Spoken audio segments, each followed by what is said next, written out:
problème n'est pas inhérent à la Guyane. Il déchire la République démocratique du Congo. C'est bien simple, la guerre des minerais dans ce pays est le conflit le plus meurtrier depuis la Deuxième Guerre mondiale. Les collines du Congo contiendraient pour 24 000 milliards de dollars d'or, de cobalt, de cassitérite ou de tungstène. Quasiment tous ces minerais sont indispensables à la fabrication de nos portables et nos tablettes et ils proviennent du Congo. Ces richesses font l'objet de guerres incessantes. Pour prendre le contrôle des exploitations, les milices obligent les enfants à travailler dans les mines.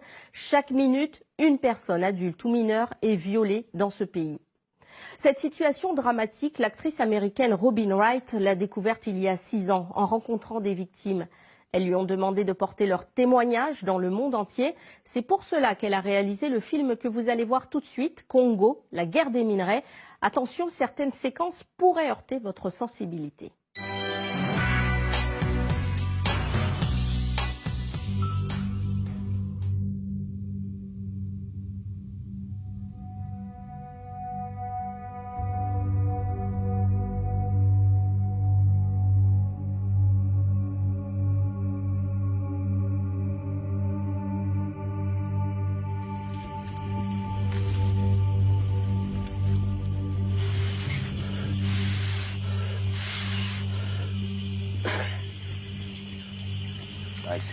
Je le répète, le Congo est un pays très riche. On a beaucoup de minerais, mais le peuple n'en profite jamais. Au contraire, les Congolais en ont énormément souffert. On n'en a pas besoin. Si les autres pays veulent récupérer nos minerais, qu'ils viennent. Mais je me demande, doivent-ils vraiment tous nous massacrer pour les récupérer ?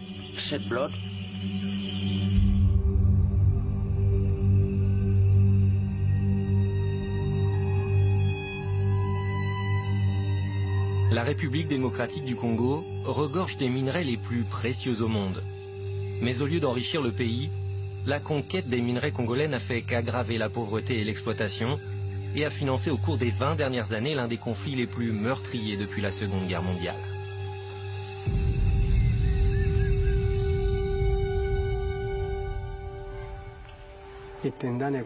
Les meurtres ont eu lieu un lundi, très tôt le matin. À 11 h, ils étaient tous morts. J'ai tout vu de mes propres yeux.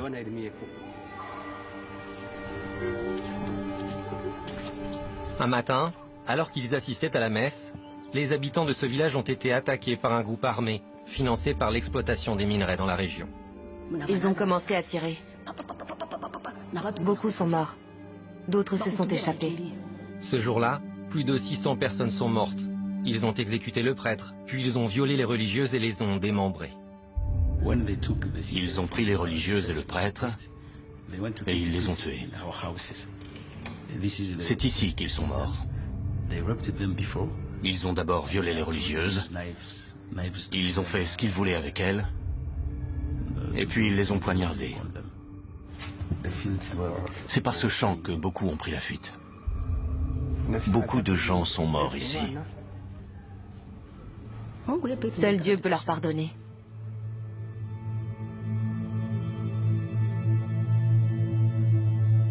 Cette époque-là, d'ailleurs, il y avait ce qu'on appelait le boom coltan. Les minerais de coltan avaient un prix très élevé et on en exploitait beaucoup ici dans le territoire. Toutes les ressources naturelles du Congo sont une malédiction, pas une bénédiction.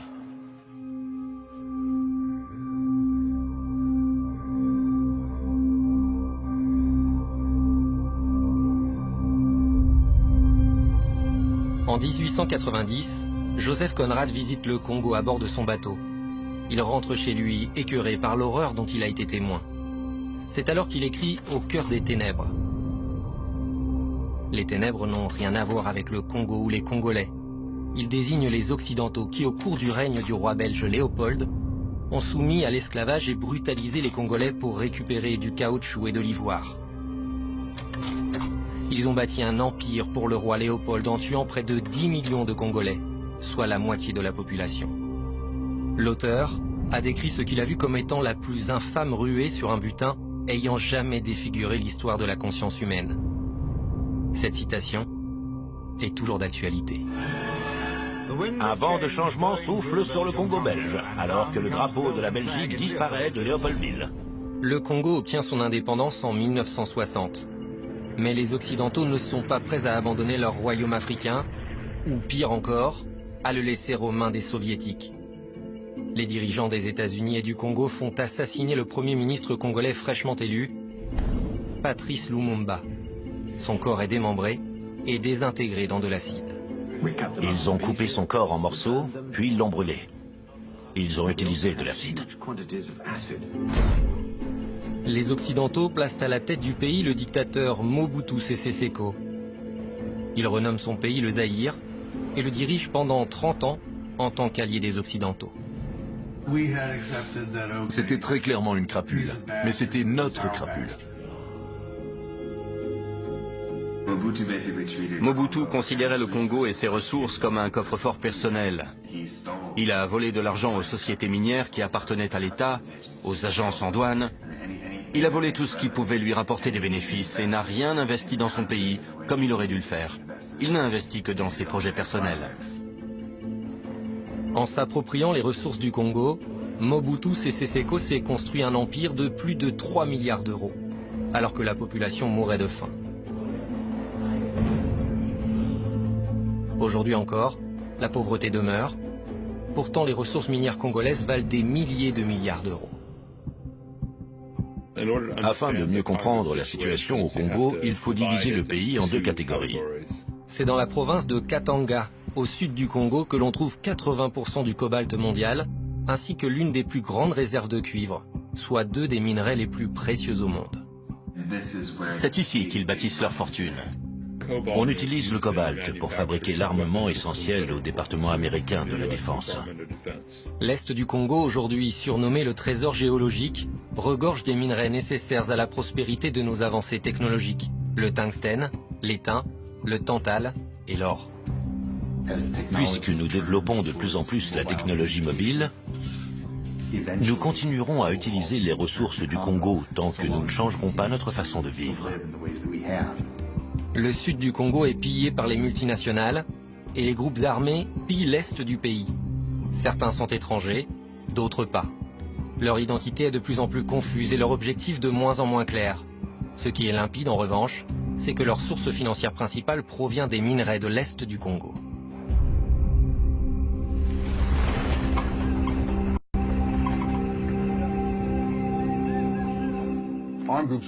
Les groupes armés volent tout ce qu'ils peuvent. Les ressources les plus importantes et les plus lucratives de l'Est du Congo, ce sont les minerais. Comment maintenir une armée de 2000 hommes sans avoir à les nourrir, sans leur offrir d'uniforme, ni de soins médicaux? Ils viennent et ils s'approprient les terres qui sont riches en minerais. Ils ont des armes et pas nous.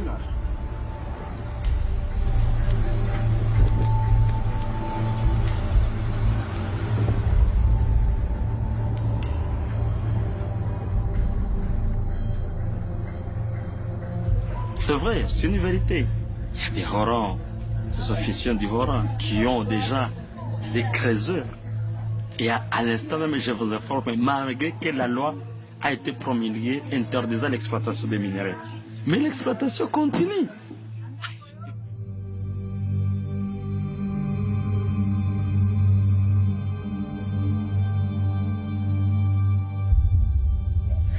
Avant, on avait une belle vie. Une très belle vie. Mais depuis qu'ils sont arrivés, tout a été bouleversé. Aujourd'hui, on ne fait que souffrir. La vie n'est que souffrance. Tous les jours.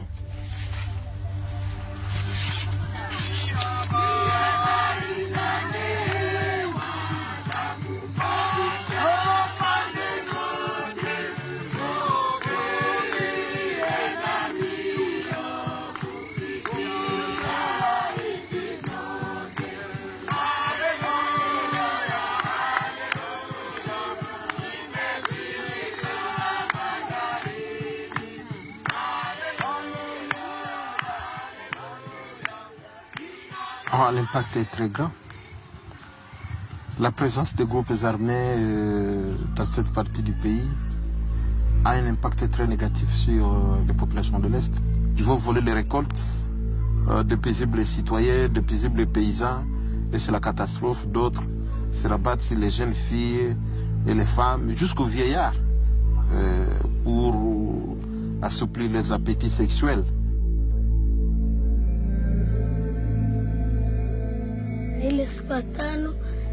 C'était un vendredi, vers 16h. On a vu des soldats passer. Et puis, ils sont revenus plus tard. Ils ont pris toutes les femmes et ils les ont violées. Ensuite, ils sont passés au village suivant. Je ne pourrais même pas dire combien d'hommes m'ont violée. J'étais presque morte. Au moment où je vous parle, mon clitoris, mon sexe et mon abdomen me font terriblement souffrir. Le viol est l'une des pires armes utilisées dans cette guerre pour terroriser et détruire les communautés.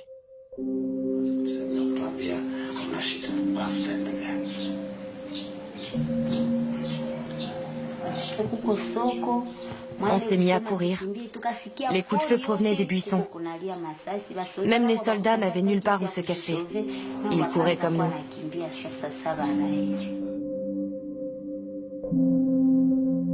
Puis, j'ai vu un soldat devant la fenêtre. Il a pointé son arme sur moi.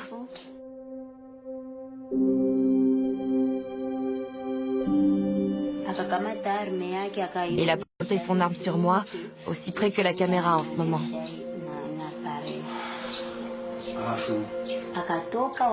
Ensuite, il a fait ce qu'il voulait de mon corps.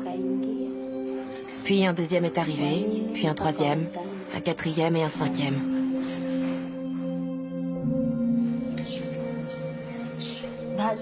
Puis l'incendie s'est déclaré. On était encerclés par les flammes. J'ai pris mes enfants avec moi, et quand je me suis approchée de la porte, l'un d'entre eux avait disparu.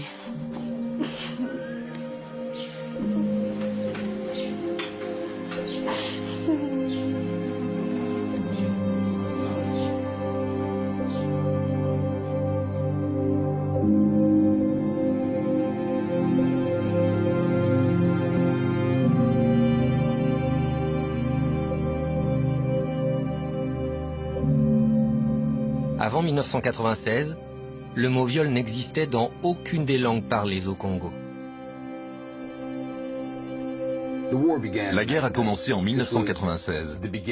C'est là qu'a véritablement commencé la tragédie congolaise.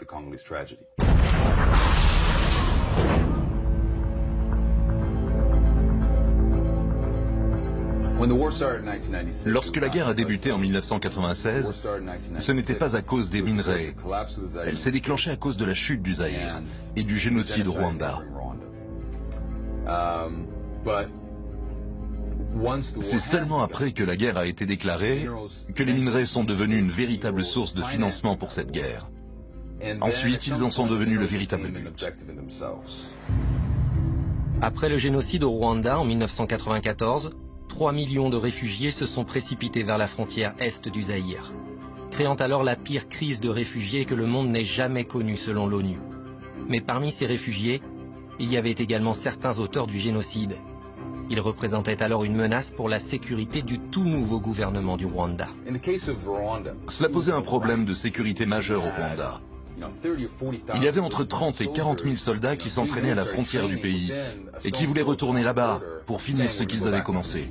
Le gouvernement du Rwanda nous a affirmé plusieurs fois que si la communauté internationale ne pouvait pas régler ce problème, alors il trouverait lui-même une solution.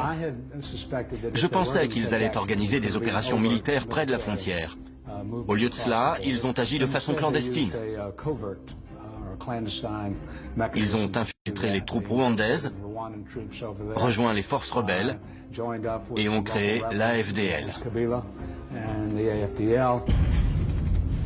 En 1996, l'armée du Rwanda et de l'Ouganda ont soutenu le mouvement rebelle de l'AFDL, dirigé par Laurent Désiré Kabila, et ont envahi l'est du Congo. L'objectif du gouvernement rwandais et ougandais était de vider les camps de réfugiés.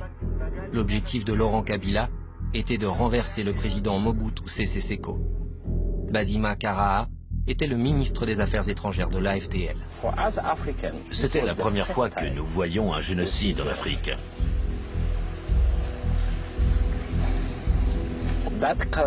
Cette culture devait être éliminée. Mais il y avait un autre problème. Ce problème, c'est que Mobutu était le deuxième plus grand dictateur du monde. Il devait être évincé.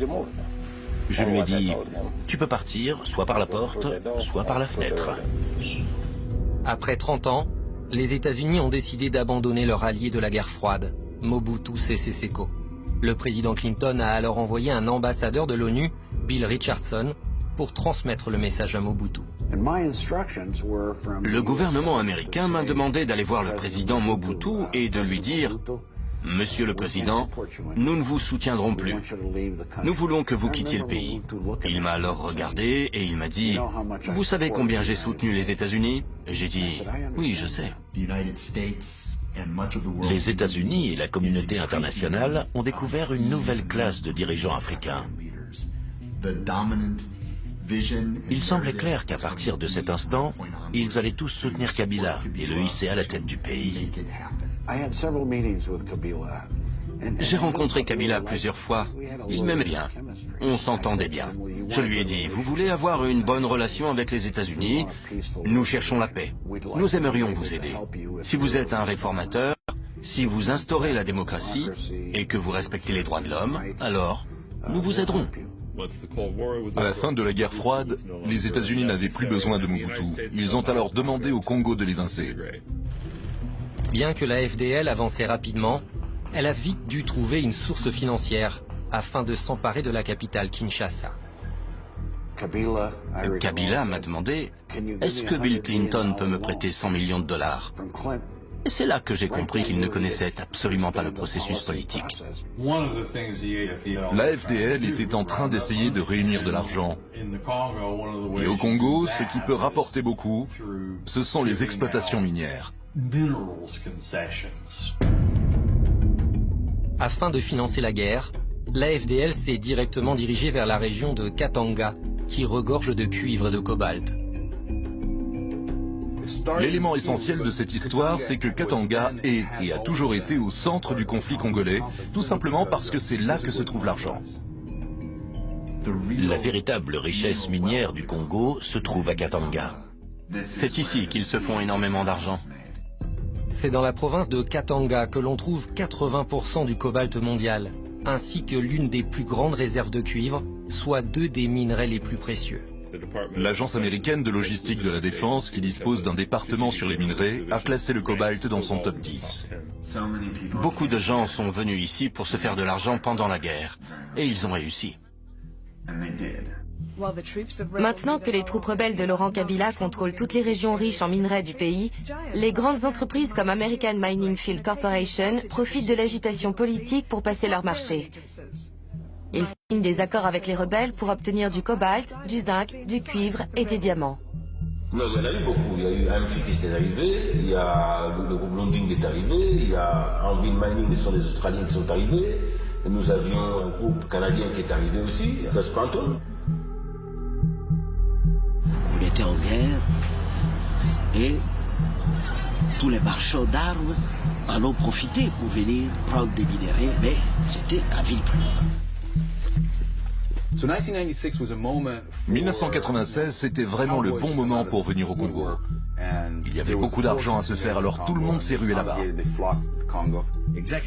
Les dirigeants d'American Mineral Fields tentent par tous les moyens de s'attirer les bonnes grâces du nouveau régime. Je crois que l'un des exemples les plus parlants, c'est celui de Jean-Raymond Boule, qui travaillait pour American Mineral Fields. Il a voyagé jusqu'à Katanga avec son jet privé, il s'est d'ailleurs posé dans la ville de Kabila, et il a réussi à acheter une énorme exploitation minière là-bas. Nous avons laissé notre avion à disposition pour certains dirigeants de l'Alliance. Ils ont offert 5 millions de dollars à la FDL avant même d'arriver à Kinshasa. C'était en avril 1997, je crois, soit un mois avant leur arrivée à Kinshasa. Ils faisaient des affaires avec le gouvernement des rebelles, alors que le gouvernement officiel était encore au pouvoir. C'est comme ça que les multinationales fonctionnent. On négocie avec le gouvernement au pouvoir ou avec celui qui y sera bientôt. C'est comme ça que ça marche. Ce qui n'est pas passé inaperçu, c'est que le siège d'AMF se trouvait à Hope en Arkansas, qui n'est autre que l'État où est né le président Bill Clinton. Le fait que le siège de cette entreprise se trouvait à Hope, en Arkansas, dont personne n'avait jamais entendu parler, excepté à cause de son lien avec Bill Clinton, n'a fait que renforcer l'idée que tout était lié aux États-Unis et que les Américains donnaient tout simplement leur autorisation pour envahir le pays et mettre Laurent Kabila au pouvoir. C'était une conspiration. La première entreprise à avoir passé un marché avec Kabila était American Mineral Fields. Mais cela a échoué, n'est-ce pas? Oui, mais ils lui ont quand même donné beaucoup d'argent. Oui, ça c'est sûr. Parce qu'à l'époque, la FDL avait besoin d'argent et il voulait s'acheter des armes.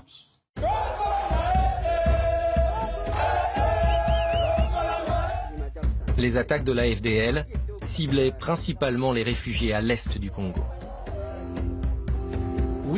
Nous allons attaquer ces camps et expulser tout le monde, peu importe ce que dit la communauté internationale.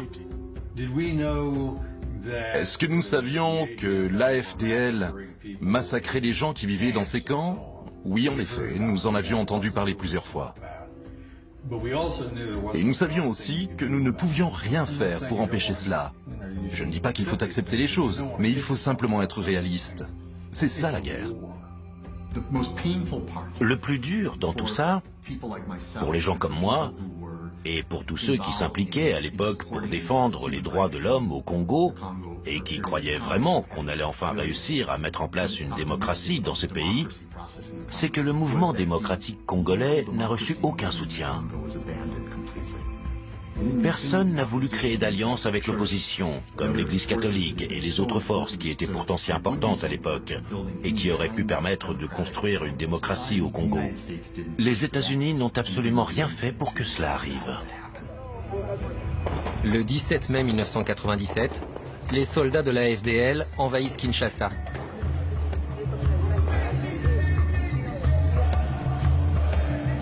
Laurent Désiré Kabila est alors proclamé président de la République démocratique du Congo. Moi, Laurent Désiré Kabila, président de la République. Nous avions nos propres objectifs en tant que Congolais. Et eux, ils avaient les leurs. Mais à ma connaissance, ils ne se sont pas servis de nous. En fait, je crois que nous sommes servis d'eux.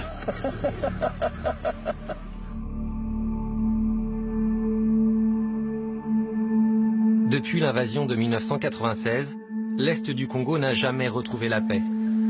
On estime que plus d'1,5 million de personnes sont mortes au cours des attaques de la FDL. Environ 400 000 personnes ont été tuées dans les camps de réfugiés. Cette région autrefois paisible est désormais rongée par des forces armées sans foi ni loi.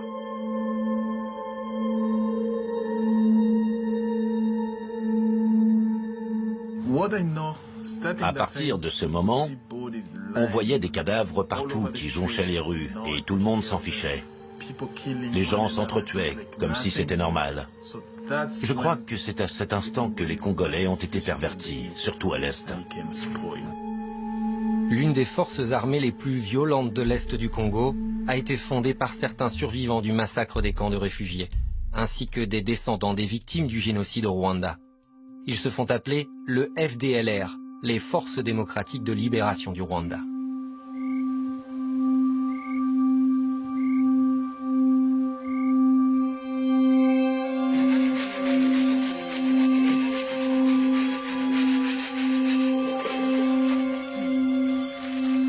Le FDLR est une menace pour nous.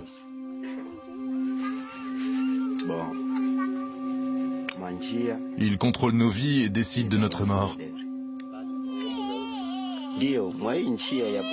Les femmes qui s'approchent de la ville de Ntoto se font violer.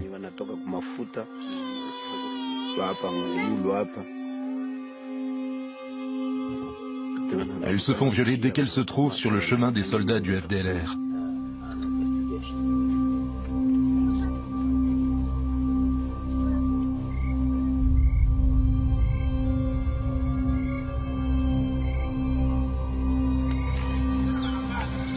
J'ai beaucoup de problèmes à cause de ma famille.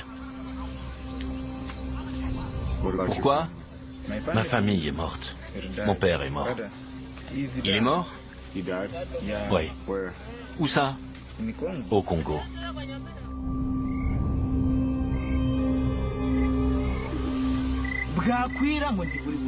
Les nuits sont longues.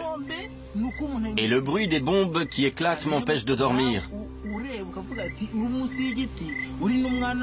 Même quand on est très jeune ici, on doit apprendre à manier les armes.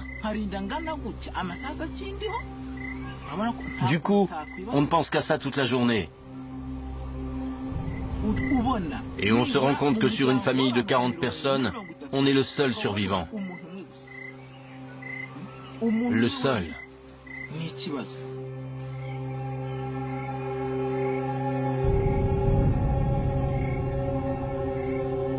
turakwinginze kugira ngo tugende imbere n'inyuma nitunesha urugamba tukagaruka amahoro kandi tukabona utuneshereje ukaduha igihugu cyacu tuzagushima tuguhimbaza ni ku bwawe Yesu Kristo amen.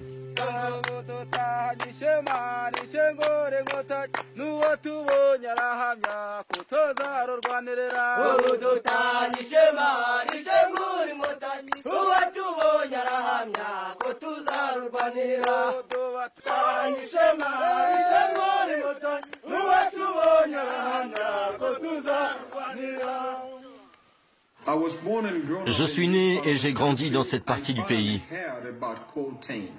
Je n'avais jamais entendu parler du coltan. Mais quand l'industrie de l'électronique s'est intéressée de plus en plus à ce minerai, alors on a connu le boom du coltan. Au début des années 2000, les ventes d'appareils électroniques explosent. Au même moment, Sony dévoile sa très attendue PlayStation 2. La demande croissante des consommateurs pour ce produit engendre alors une véritable pénurie de coltan. Son prix passe de 100 à 300 $ le kilo.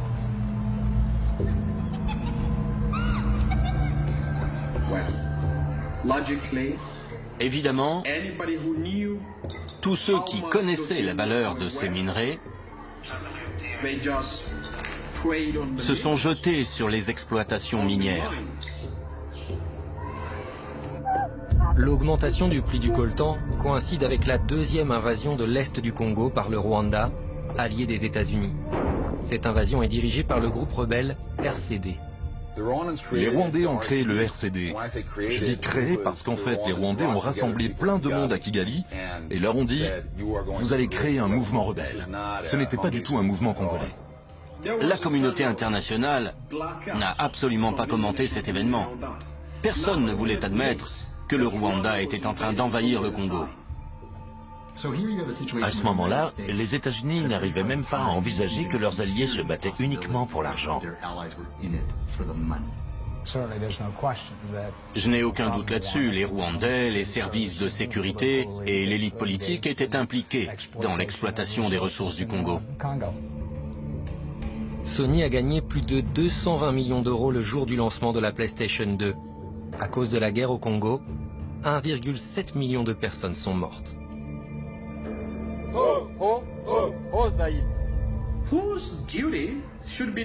Qui devrait entraîner une armée professionnelle? Capable de protéger notre peuple, de protéger nos frontières. C'est déplorable que le Congo n'ait jamais eu aucun responsable capable de mettre en place un état de droit ou de le restaurer.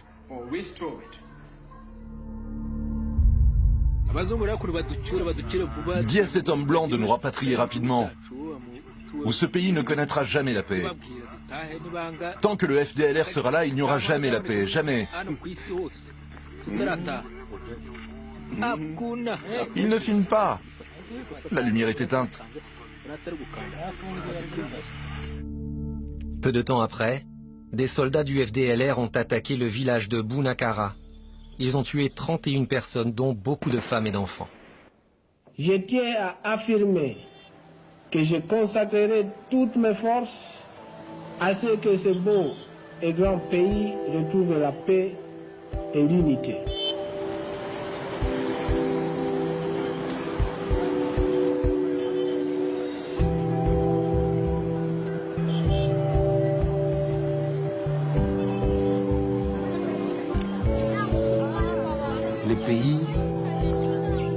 bénéficie de toutes ces richesses a besoin d'un leadership politique avéré, qui a les talents, qui a les compétences et qui a la détermination de faire avancer les choses. La gestion rationnelle de tout ce que l'Éternel, le beau Dieu, a mis à la disposition de l'humanité congolaise. Le gouvernement a une part de responsabilité dans cette histoire.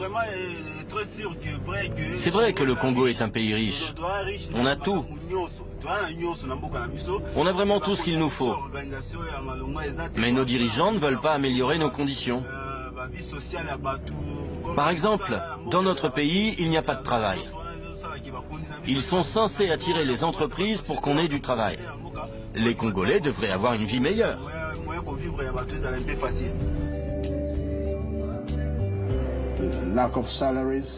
On manque d'argent, de routes, d'eau potable. C'est stupéfiant. Ça a toujours été comme ça.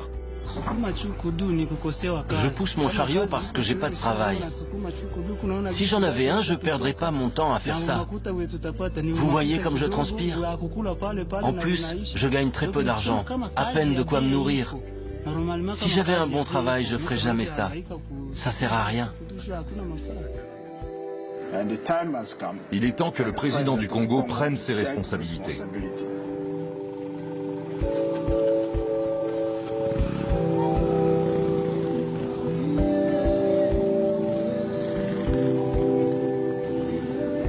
En 2014, l'Africa Progress Panel publie un rapport dénonçant la vente des concessions minières de Katanga par les dirigeants congolais.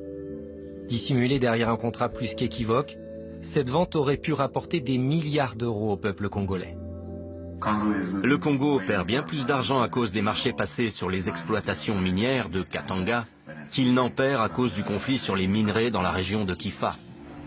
Qu'est-ce vont enrichir d'autres pays tant que nous, dans le village, nous sommes pauvres?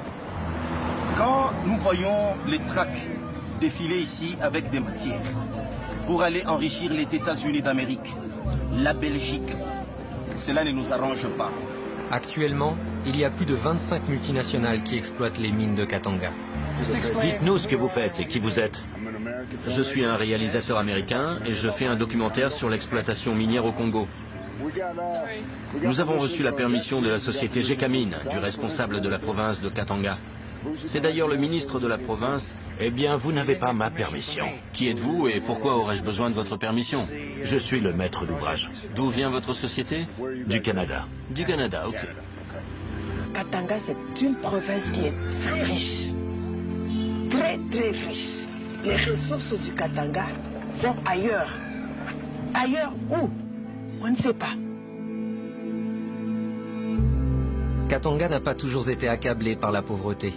Auparavant, la région abritait l'une des sociétés minières les plus productives au monde, Gécamine. C'est la Gécamine qui était les poumons. C'était les poumons de cette province, c'était la Gécamine.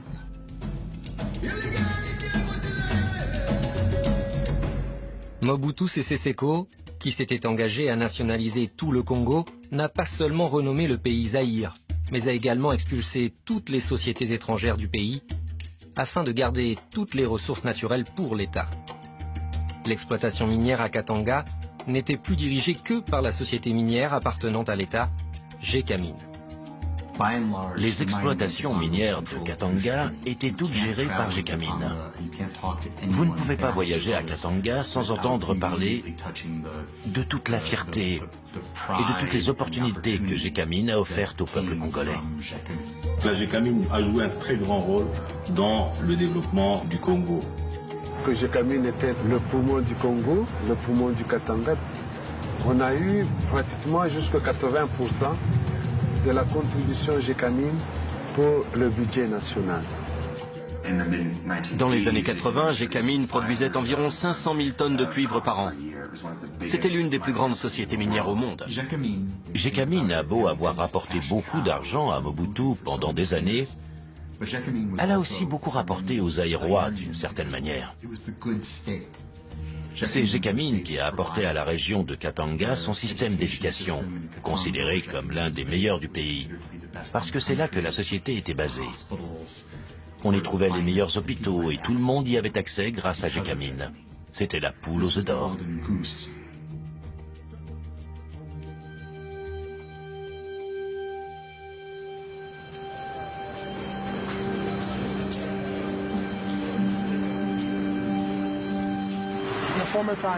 Autrefois, il y avait de la vie à Gécamine. Parce que même en ville, il était presque impossible de manger matin, midi et soir quotidiennement. Mais ici, à Gécamine, il y avait de la vie. Les gens mangeaient le matin, ils déjeunaient le midi et ils dînaient le soir. Il faisait vraiment bon vivre quand Gécamine était ici. Il n'y avait pas de déchets. Et ça, c'était un grand terrain de football. On venait ici et on jouait au foot avec nos amis quand on était plus jeunes. Et regardez ce que c'est devenu. Un vrai dépotoir. Que s'est-il passé? C'est à cause de notre gouvernement. Les responsables politiques de ce pays sont des gens très égoïstes. Ils essaient de garder tout l'argent pour eux. En 2001, la guerre avec le RCD qui avait débuté à l'est du Congo s'étend jusqu'aux portes de Kinshasa. Le 18 janvier, Laurent Kabila est assassiné.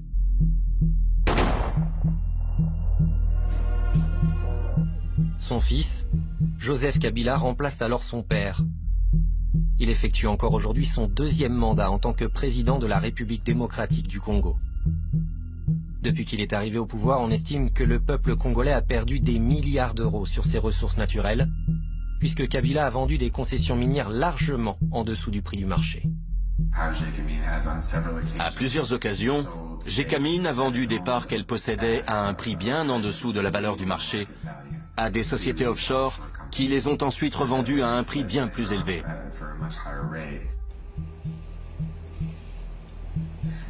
L'un des marchés les plus douteux qui est passé Gécamine est celui du projet SMKK sur le cuivre et le cobalt, dont 50% appartient à la société minière kazakh appelée ENRC. Les 50% restants appartiennent à Joseph Kabila. Tout d'un coup, Gécamine ne possédait plus les 50% restants. Ils ont été vendus à la société offshore Emerald Store Enterprises, basée sur les îles Vierges britanniques, pour la somme de 13 millions d'euros. Personne ne savait qui c'était ni d'où il venait. Quelques mois plus tard, ENRC a racheté la Emerald Star Enterprises, les 50% qui appartenaient autrefois à Gécamine, pour la somme de 66 millions d'euros. Ça n'a aucun sens. L'État a perdu plus de 50 millions d'euros. Il est évident que Gécamine savait que sa propriété valait bien plus de 13 millions. Alors, pourquoi est-ce qu'ils n'ont même pas bronché? L'élément commun entre tous ces marchés n'est autre qu'un seul homme. Dan Gertler, un ami du président congolais. C'est lui-même qui se revendique ami du président congolais. Les sociétés comme Glencore et ENRC font toujours appel à Dan Gertler. Tous les marchés passés avec Gertler fonctionnent de la même manière.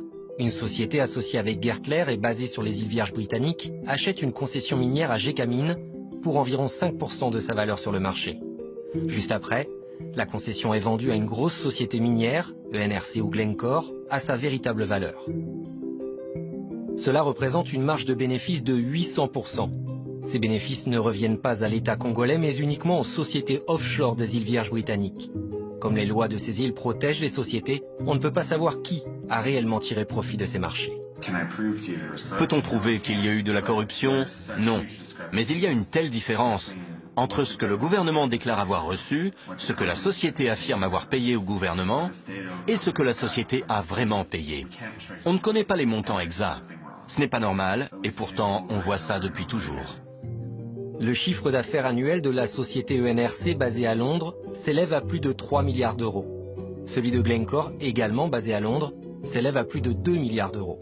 Dan Gertler fait désormais partie du classement des nouveaux milliardaires de moins de 40 ans. Combien est-ce que le Congo a véritablement perdu? Nous n'avons pas toutes les données. Mais en analysant simplement 5 marchés de ce type qui ont été passés, on estime que le Congo a perdu au moins 1,2 milliard d'euros. uniquement sur ces 5 marchés-là.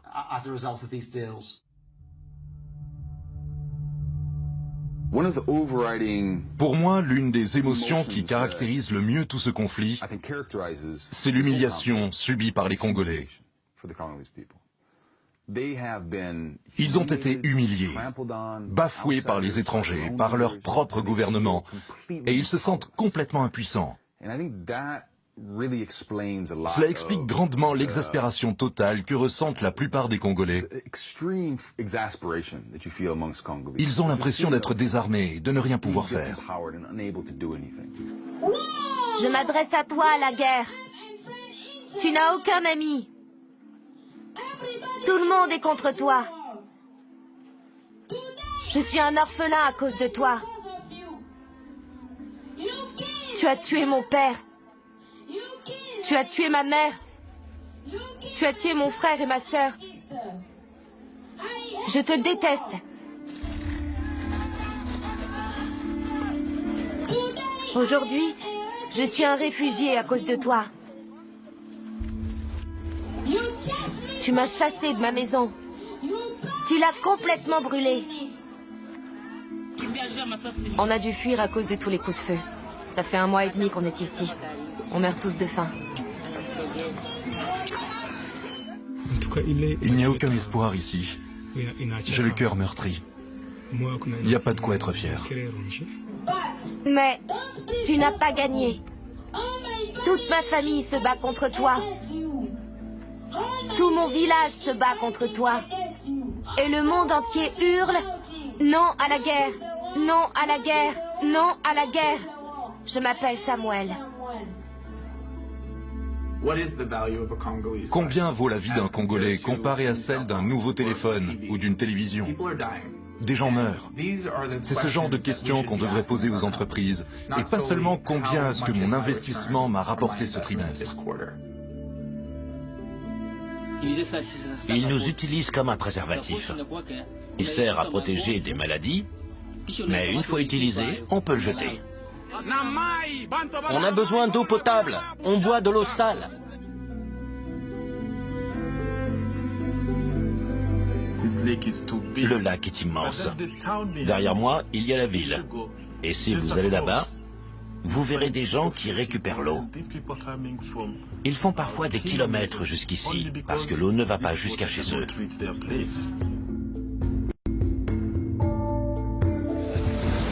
Combien de temps doit-elle marcher pour venir ici? 1 heure. Et combien de fois vient-elle chercher de l'eau? 4 fois.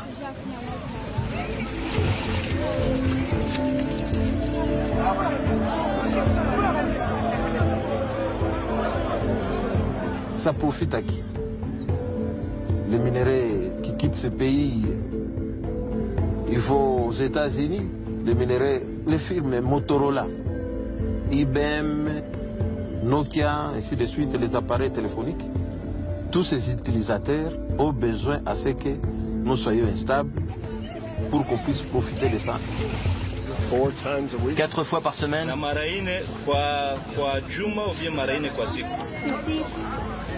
Non, 4 fois par jour.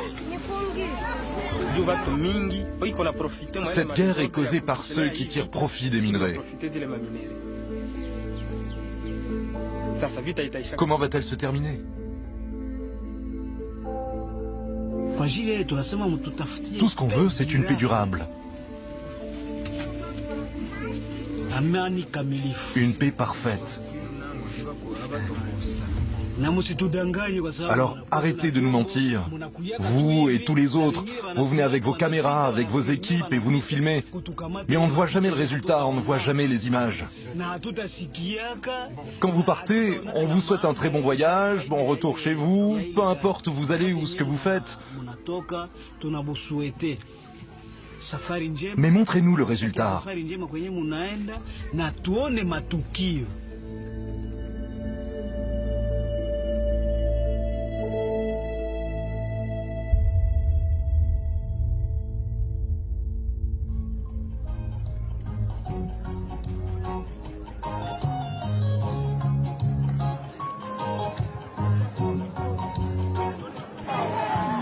mais maintenant, tu ferais quoi s'il y avait la paix? Bon, je serais content. Je serais vraiment content. Les Congolais sont de vrais travailleurs. Le problème, c'est qu'ils n'ont jamais connu la paix. Aujourd'hui, on espère que des gens vont venir nous aider et qu'on pourra tous vivre en paix.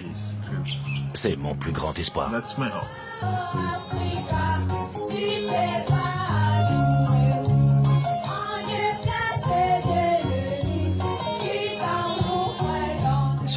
Aussi scandaleux que cela puisse paraître, j'ai eu des conversations avec certains des acteurs impliqués dans tout cela, au cours desquelles ils se sont demandé combien vaut vraiment la vie des Congolais. Est-ce que leur vie peut affecter les entreprises? Je pense qu'ils font de véritables calculs là-dessus.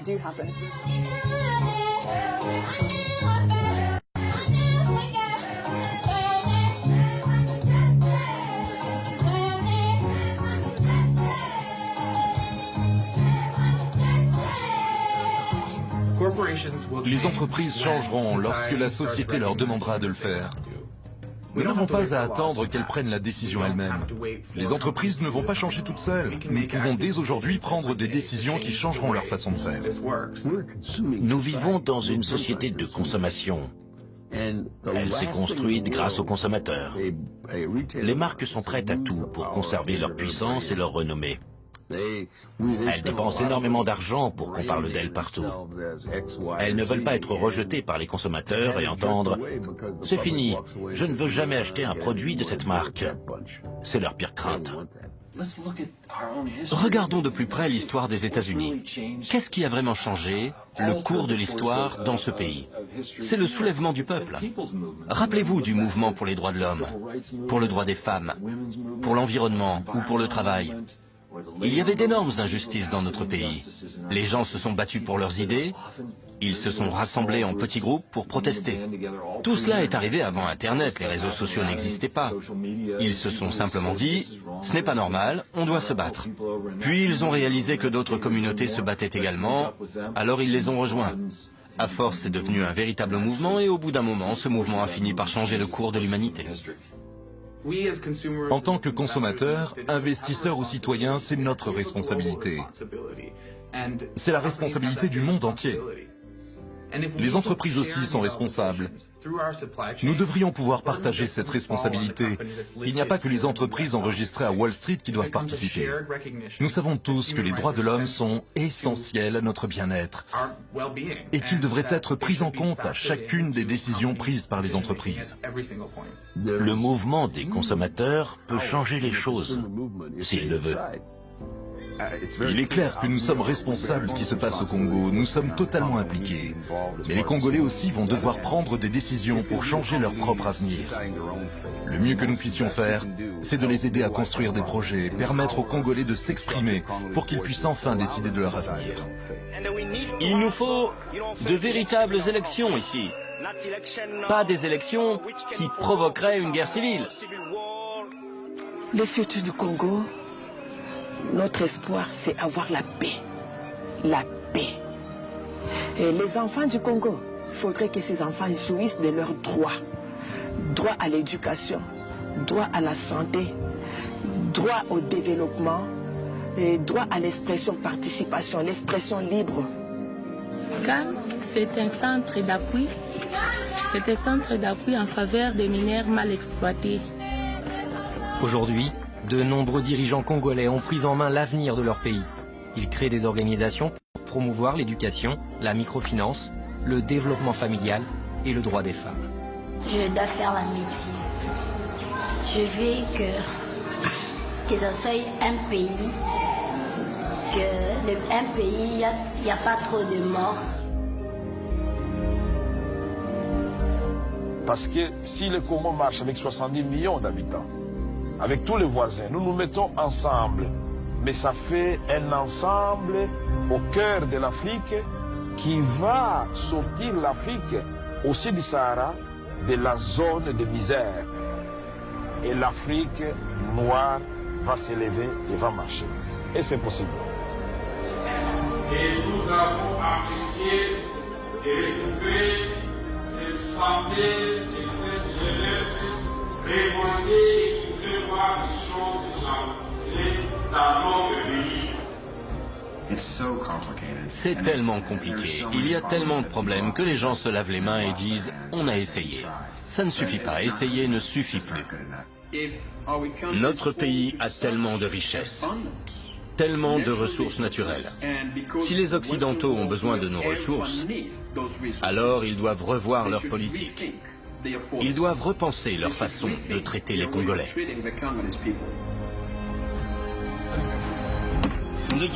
Si les gens n'avaient pas à fuir la guerre, alors peut-être que cette petite fille serait encore en vie.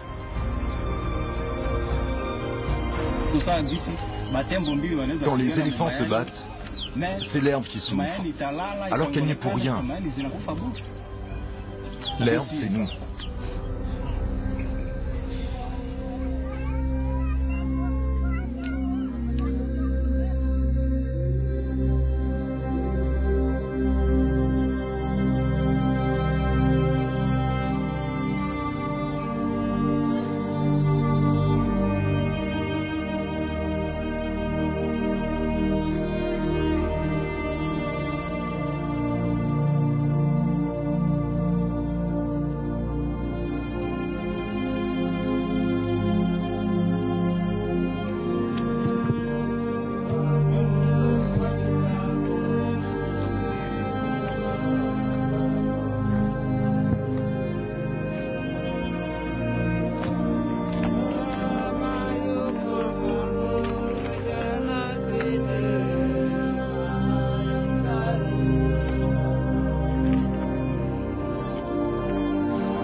En commerçant avec les groupes armés, l'industrie électronique finance malgré elle cette guerre et toutes les marques sont concernées. Pour faire cesser les atrocités, il faudrait arrêter toute transaction avec les rebelles. En tant que consommateurs, nous avons le pouvoir d'imposer cette condition. C'est ainsi que s'achève ce numéro d'investigation. Je vous rappelle, comme chaque semaine, les liens YouTube, Investigation et Plus.fr. Très bonne fin de soirée sur François.